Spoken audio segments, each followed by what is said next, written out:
Le couronnement du roi Charles III approche à grands pas.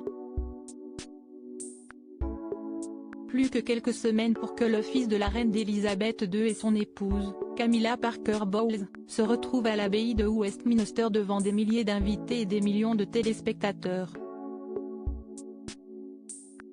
Alors, la reine Camilla doit s'assurer qu'elle aura l'air glamour pour ce jour historique, comme l'a révélé Ephraim Mardukasol dans sa chronique sur le Daily Mail ce vendredi 14 avril.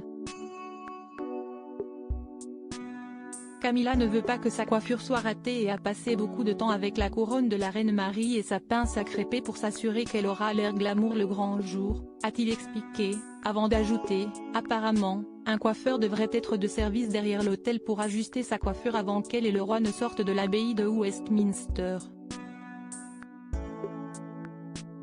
Et la belle-mère du prince William pourra compter sur sa coiffeuse, Jo Hansford, qui la suit depuis des années, pour faire en sorte que sa coiffure tienne parfaitement durant le temps de la cérémonie.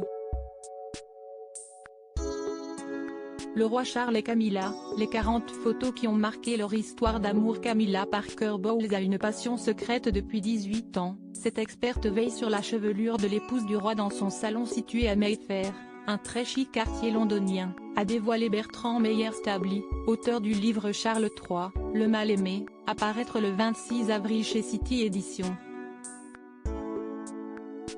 L'auteur a d'ailleurs révélé que Jo Hansford aurait signé une clause de confidentialité, lui interdisant de dévoiler les secrets de Camilla Parker Bowles.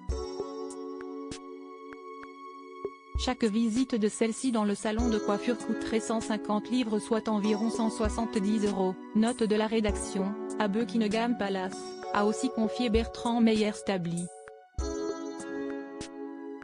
Et ce dernier a raconté une anecdote surprenante confiée par la coiffeuse. Concernant la venue de l'épouse de Charles III dans le salon de coiffure, elle a avoué que Camilla prenait beaucoup de plaisir au salon à se précipiter sur les magazines People, tels que Hello Magazine, que Charles bannit évidemment des palais royaux.